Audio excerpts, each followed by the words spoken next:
A brief history of the rose.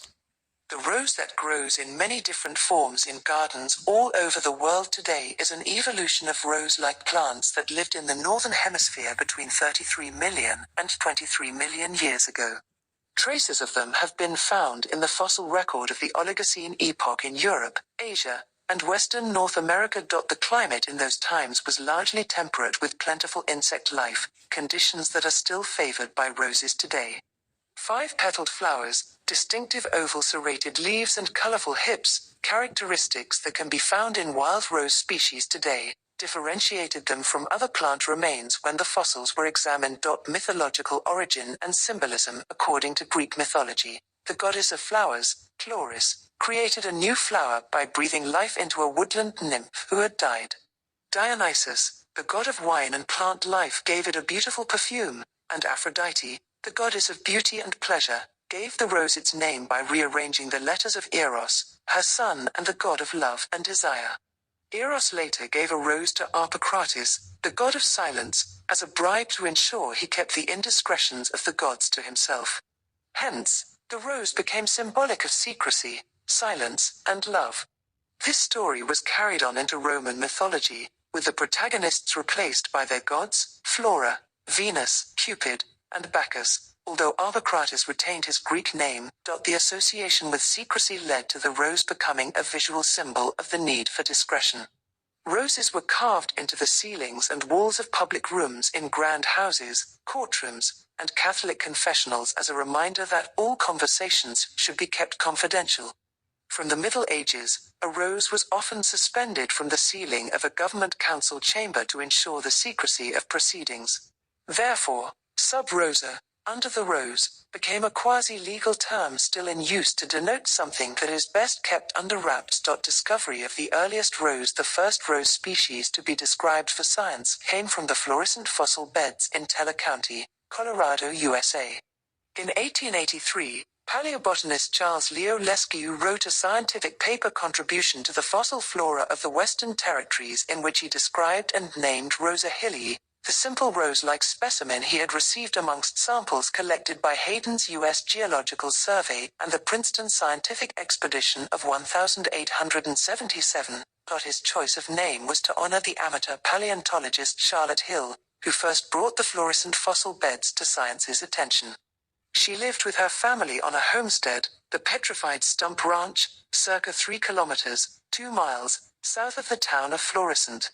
Charlotte began collecting fossils of plants and insects that she found when digging the land around their property and became fascinated by them, eventually building up a small museum and hosting many renowned geologists and paleontologists to whom she gave parts of her collection. Evolution of the rose. Nowadays, the genus Rosa encompasses around 150 species of erect, climbing, or trailing perennial shrubs with thousands of varieties. These stem from a very small number of original roses from Asia that were crossbred over the centuries with native European and American wild species. Roses are classified into 3 type species: the familiar wild roselled world roses, introduced before 1867. Modern roses. The first species roses had 5 single petals as seen on the flowers of Rosa hilliae. These are the species that formed the genetic building blocks for our modern-day roses. They include the dog rose, Rosa canina, which is commonly found in hedging. There is also the Scotch rose, Rosa pimpernarifolia, a tough, bushy rose that survives well in exposed or seaside locations, Rosa gallica, which comes from warmer southern Europe, Rosa carolina from the eastern US, and Rosa blanda that toughs it out on the American prairies. The process of turning the wild rose into a garden plant of infinite variety began a long time ago. The first domesticated roses may have been deliberately cultivated as early as 3000 BCE in China. They were used in the making of rose water and in perfumed oils, for medicinal purposes and as confetti for celebrations. The philosopher Confucius recorded that roses were growing in the gardens of the imperial palace in 500 BCE, and the Chinese emperor's library contained a large number of books on the subject. China was the sole source of yellow roses and all their present-day descendants, as there are no wild roses in Europe with that coloration. The ancient Egyptians bathed in rose water and scattered rose petals to make their rooms sweet-smelling. The Romans grew roses extensively in large public gardens, and Rosa alba could be found in the gardens of nobles and monks in medieval Europe, widely thought to have been spread there by visiting Romans. Every medieval monastery had its botanist monk, cultivating roses alongside other plants and herbs to be used in religious ceremonies. Also grown by medieval gardeners was Rosa damascena, or the damask rose, with its luxuriant double, deeply scented flowers.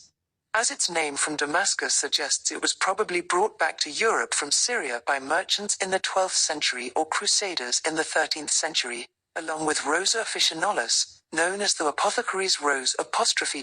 It has been the continuing intervention of botanists and plant breeders that has transformed the wild rose into a consistent garden plant. Roses raised from seed do not retain the characteristics of their parents. Cuttings have to be taken to maintain a variety. So an old rose today can be said to be a living link with a rose that once grew in a medieval garden. Old roses often do not bloom for as long as their cultivated descendants, and their colors are more pastel and less showy.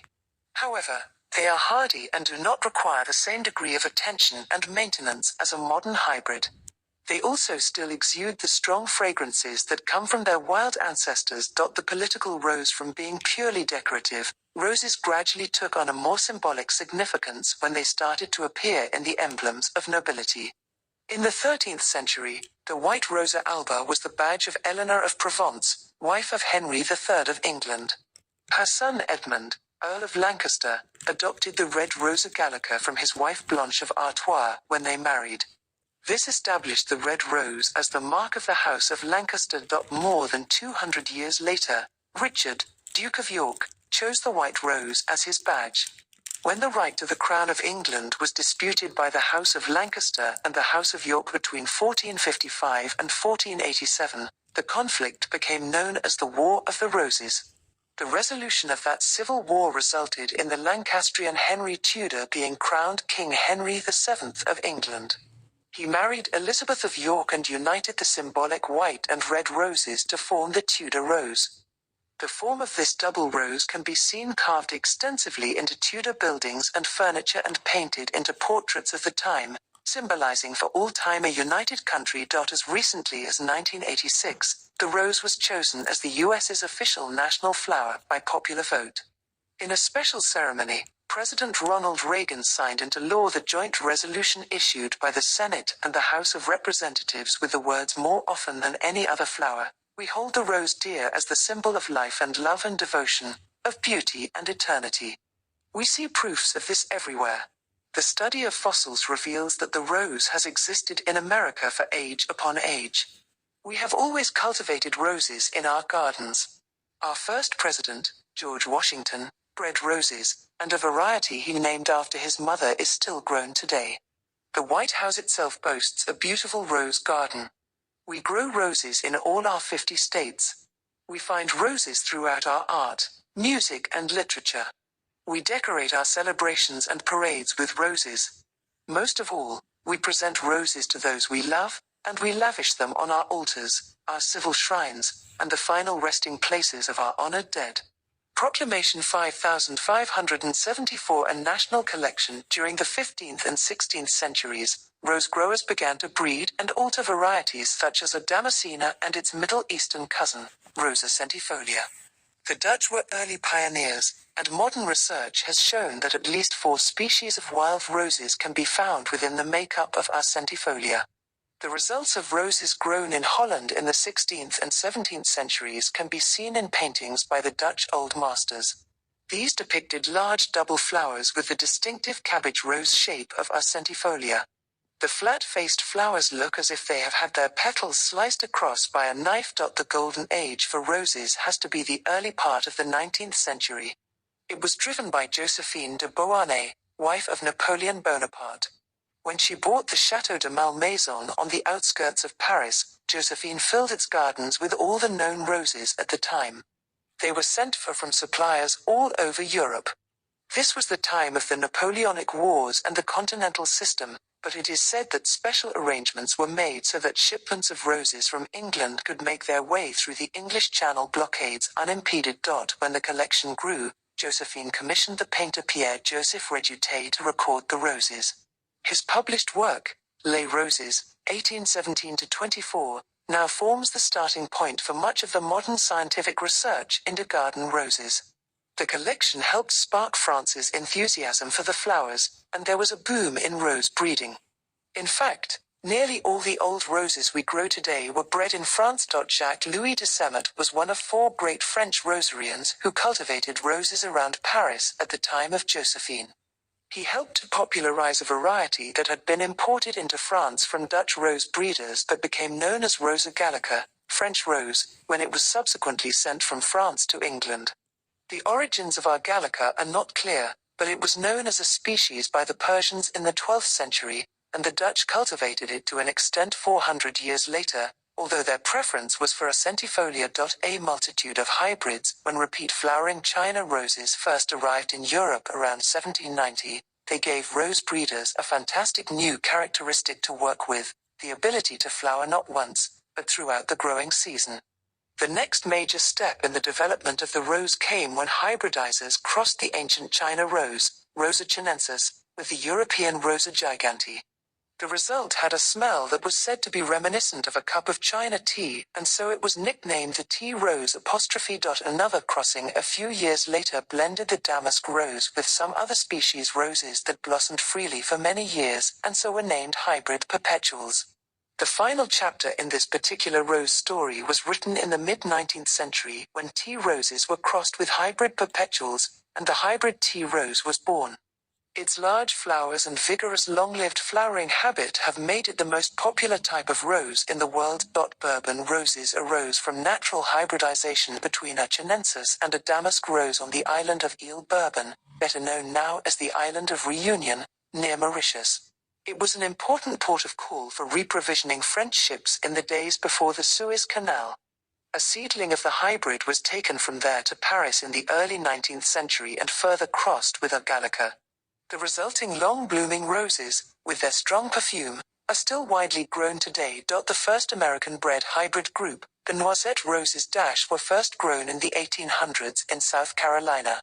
A French nurseryman, Louis Noisette, sent a China rose of the variety Old Blush to his brother Philippe, who was living in the States. Philippe passed the rose on to his neighbor John Champneys, who crossed it with a climbing musk rose, Rosa muscata, and the result was named Champneys Pink Climber.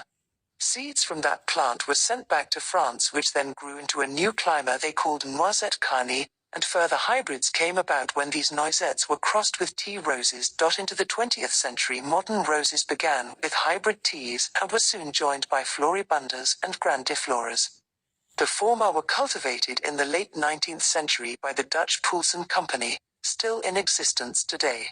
Its hybridizers crossed dwarf China roses with small hybrid teas to produce compact shrubs with multiple clusters of small double flowers. Grandiflora roses began life in the 1950s as crosses between hybrid teas and floribundas. These tall, hardy bushes with full-blossomed flowers are the most familiar garden roses today, but they do not produce the same level of fragrance as Old World roses.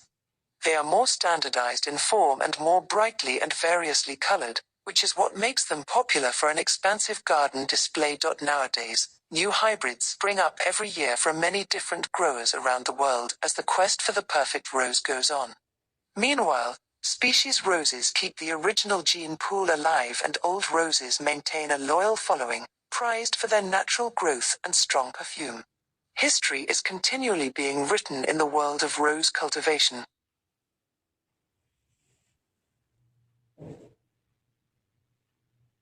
A brief history of the rose. The rose that grows